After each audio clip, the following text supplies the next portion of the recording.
원래는 이제 뭐 미리 하루 전에 해놓은 게 제일 좋습니다만 교육상 오늘은 뭐 어쩔 수가 없어요. 그래도 이제 찌꺼기가 좀 생길 거라지. 그럼 많이 다른 것은 뭐 정상적으로 하면은 1kg 안 생기는데 이거 하면 한 2kg가 생긴다 그럴 거예요. 그렇다더라도 오늘 어차피 교육이니까 하루 있다가 하루 이렇게 놔뒀다가 넣으면 찌꺼기가 안 생깁니까?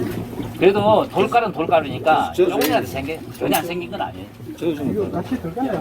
같이 들어가지고 한번 저 통에다 아까 장비에 좀 비워가지고 한잔 더 걷어라. 뒤에 그거 잘 떨어요. 운전 잘해요. 운전. 오라 계속 오라 운전 잘해요. 계속 오라 운전. 계속 오라 자, 가게 갑니다. 계속 오라 트는 거 봐보세요. 한번 보시면은 기포가 물이 유동이 될 수 있는 기포 용량이 돼야 되지. 뽀글뽀글 우리 어항에 있는 뽀글뽀글 오는 기포 있죠. 그런 거 하면 안 됩니다. 약해서 안 됩니다. 안 됩니다. 벌써 누가 그래 설치했는가 보네. 야, 기포 쳐봐라. 기포 이거 봐라. 피딱고 가지고 기포. 80%만 채워집니다. 80%. 왜 그러냐면은 미생물은 몇 시간 후에 들어가야 했습니까? 4시간 후에. 그래서 4시간 후에는 미생물이나 종류는 일단 들어가겠습니다. 3시간 정도 3시간 뒤에. 미네랄 액기 보게 되면요. 이오종합균 이게 그늘진 곳이네. 이것도 하나. 붓고 또물 받아야 되겠네. 그 다음에 여기는 방성균하고 방성균 배지.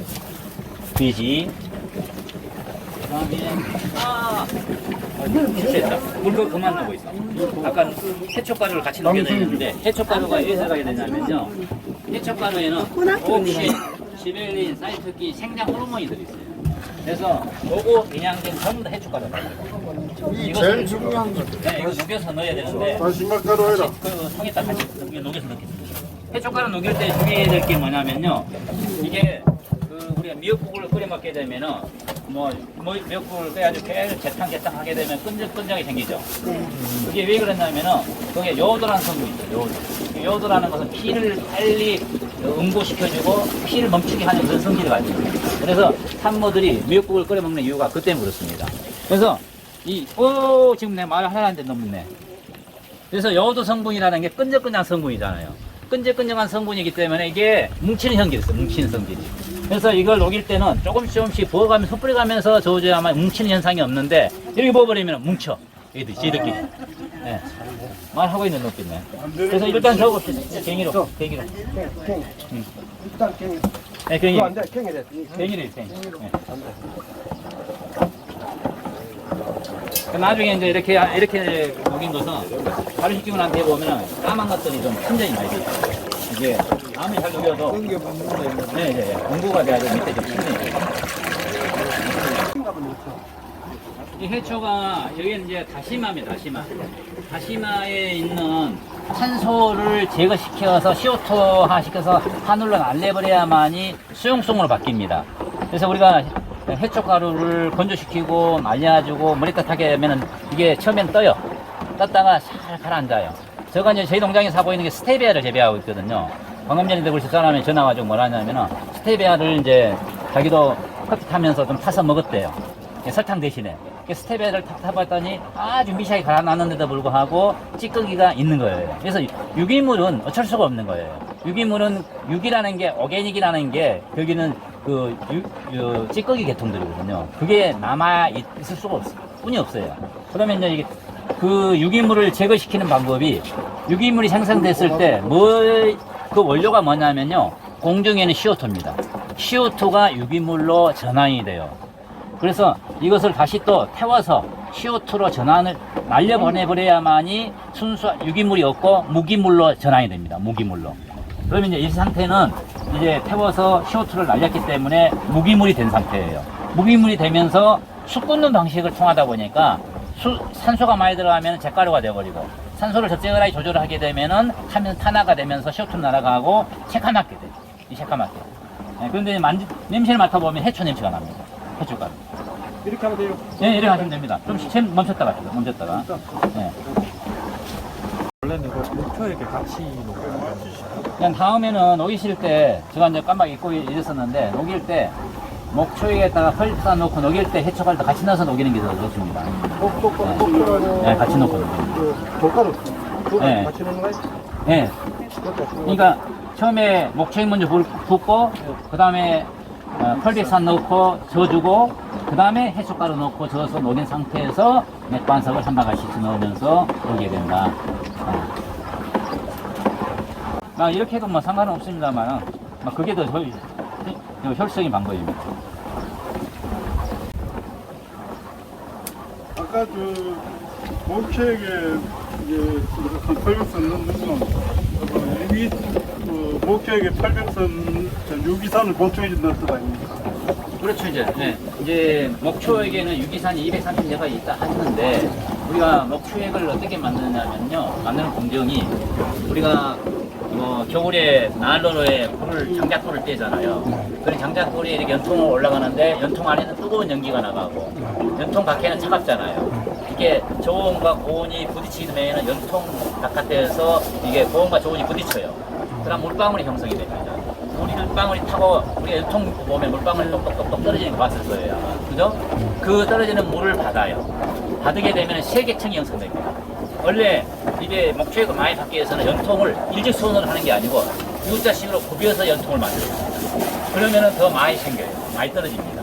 연통 길이가 길면 길수록 물이 더 많이 생성이 되겠죠. 그래서 똑똑똑똑 떨어집니다. 그러면은 그게 세계층이 형성입니다. 세계층. 맨 밑에는 타르같이 무거운 층. 그다음에 가벼운 층은 잿가루 같은 것은 맨 위층. 정중앙에는 아까 봤던 이스키 색상이 있죠. 그런 색상의 세계층에서 위층하고 밑에 층을 버리고 중간층. 그것만 통에 받아가지고 숙성을 시키는데 그러면 타르 성분이 완벽하게 제거된 건 아니다 보니까 숙성 기간에 이게 전부 다 제거가 이 통 바닥이라든가 측면에 붙어가지고 깨끗하게 투명한 쪽에 이스키 색상을 내면서 이게 숙성이 됩니다. 그렇게 하면은 좋은 목초액이 되죠. 그런데 수분이 많잖아요. 유기산보다는 수분이 많아. 그러면은 목초액만 가지고 맥반석을 녹이면 잘 안 녹아.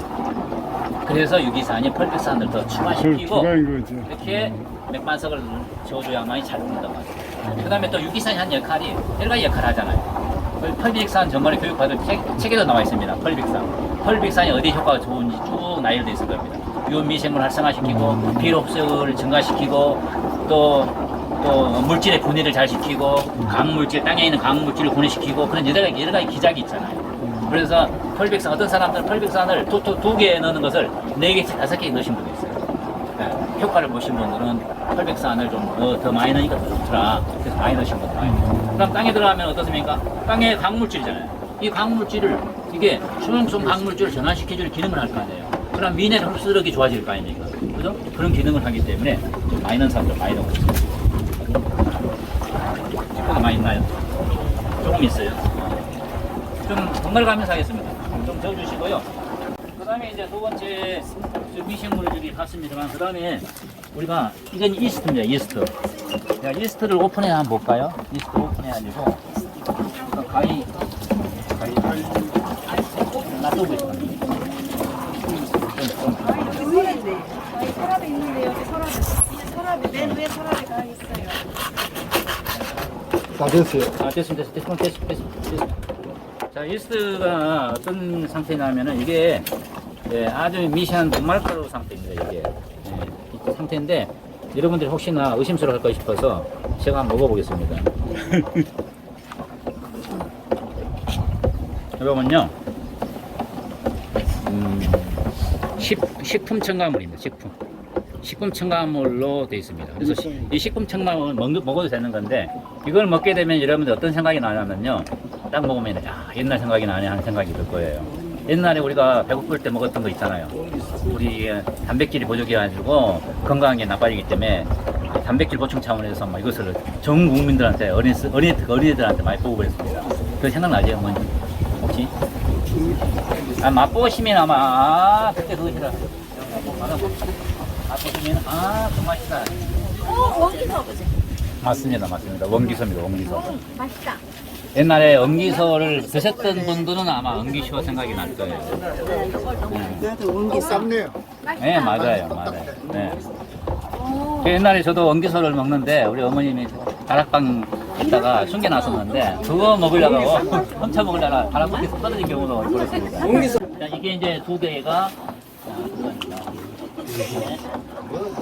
그다음에 이제 이 미생물들이 들어가가지고 물질을 분해시키기 위해서 이것도 해놓을까요? 네, 해놓으시면 됩니다. 효소가 이제 첫 단계가 미생물 숫자가 늘어나고 둘째 단계는 미생물에 의해서 효소 생산이 돼요. 그래서 효소에 의해서 효소가 이런 구조라면은 이게 활성부위라 그렇습니다. 이거 기질인 우리가 발효시키는 물질인 맥망석 이게 기질인데 이게 이 기질이 끼어 들어가야 돼요. 효소 활성부위로. 예, 자물쇠하고 열쇠 단계인데 여기 활성 부위에서 또 이제 분해시키는 공정을 겪습니다. 그래가지고 이제 더 작은 입자 구조로 전환이 되거든요. 그러는데 미생물이 효소를 만드는데 다양한 종류 미생물과 다양한 종류 효소가 생산이 돼요. 그래서 물질도 결과물인 산물도 다양한 종류의 산물이 생성이 됩니다. 다양한 종류의. 그래서 그러면은 미생물이 효소를 생산하는 항이가 있더라 그 말이죠. 그래서 효소를 더 첨가시키면 발효가 더 잘 될까요? 안 될까요? 더 잘 되겠죠. 그래서 이게 이제 효소인데 이 효소는 어떻게 생산을 했냐면요. 단백질 전문적으로 탄수화물 단백질 전문적으로 분해시키는 이 효소인데 어디서 생산을 하냐 이걸 착안해서 생산하게 됐냐면요. 거미 아시죠? 거미. 예, 거미가 거미줄을 쳐요. 예. 그래서 거미줄을 치게 되면은 곤충들이 막 거미줄에 걸릴 거 아니에요. 그러면 이제 그것을 먹이로 삼아서 거미가 살아요. 그죠? 그러면 얘들이 그 거미를 치면서 얘들 똘똘똘 말아가지고 먹는데 그때 생산하는 효소가 생성이 되는데 그것을 효소로 의해서 얘들 녹여서 먹여요. 그래서 이제 거미 속에가 이게 단백질, 이게 다음에 탄수화물 분해 효소가 많이 들어있습니다. 그러면은 그 거미에서 미생물을 추출하고 거기에 있는 미생물을 번식시켜가지고 거기서 생산한 효소가 바로 이 효소다 생각하시면 돼요. 예, 그래서 단백질, 탄수화물 전문적으로 분해시키는 그런 계통의 효소다 생각하시면 됩니다. 이 효소는 보시게 되면요, 색상이 이렇게 하얗습니다. 색상이 이렇게 효소가 일부 포도당에 들어가지고 배양이 된 상태다 생각하시면 됩니다. 효소가 되겠습니다. 효소는 나중에 이거 언제 넣는다고요? 5시간 후에. 이건 전부 다 5시간 후에 넣습니다. 이건 전부 다 미생물의 종류. 그다음에 우리 보시게 되면은 내가 설명을 안 했는데 이게 보시면은 여기는 누룩개가 우리가 그 방성균이 많이 있다 그랬죠. 누룩. 이건 누룩가루다 생각하시면 되고요. 밑에 이것은 뭘까요? 여기 있는 거. 이거. 이런 지식농법 교육 받았습니까? 안 받았나요? 지식농법의 주가 뭐냐? 이게 대게가루, 각각류 껍질, 새우 껍질, 대게 껍질, 예, 이게 들어가가지고 방성균을 번식시키는 먹입니다. 이 방성균이라는 게 그 각각류 껍질을 먹고 살아요, 얘들이요. 그래서 이 곤충이라든가 곤충알이라든가 해충 해균알이라든가 해균 내 세포백이라 키틴으로 되어 있습니다. 그래서 방성균은 키틴을 먹고 살아요. 근데 이게 왜 키틴하고 무슨 상관이 있습니까? 이렇게 얘기하는데 이 대게나 새우 껍질 속에 원래 대게가루를 만지면 딱딱하잖아요. 이 딱딱한 것은 뭐 때문에 딱딱할까요? 칼슘. 네, 칼슘 때문에 딱딱합니다. 칼슘을 녹이게 되면 그 안에가 키틴이라는 유기물이 들어있어요. 그래서 칼슘을 먼저 녹이고 난 다음에 그 다음에 거기에 있는 키틴을 발효시키면 방성균 액비를 만들 수가 있습니다. 근데 이제 우리는 여기는 방성균 액비를 만드는 게 아니기 때문에 방성균이 들어있는 누룩가루하고 방성균 베이스가 1차로 들어갈 거고요. 방성균 먹이. 그 다음에 이게 이제 방성균주입니다. 이 방성균주. 이 방성균주인데 이 방성균주는 독특한 향이 나요. 이를 만져보게 되면은 향이 흙이 발효되는 향이랄까? 그런 산에 가면은 산흙 같은 거 잘 부속되어 있는 산흙 같은 거 만져보면 향이 나잖아요. 그게 지오스민 향이라는데 그런 향이 나요, 이게. 예, 그런 향이 만져보시면, 냄새 맡아보시면 알겠지만, 그런 고유한, 방성균은 고유한 향이 있습니다. 항생제 향이 나거든요. 그래서 방성균을 하나 넣고 이렇게 이제, 발효시킵니다. 이것은 나중에 5시간 후에, 우리 교육 다 끊어갈 쯤에 넣도록 하겠습니다. 자, 그 다음에. 묻죠, 네, 이거 묻죠. 예, 봅시다. 오라. 계속 오라이. 자, 여기까지 이제 다 원료가 다 들어갔습니다. 당밀과 원료가 다 들어갔습니다. 미생물은 나중에 5시간 후에 우리가 끝날 쯤에 넣기로 하고요.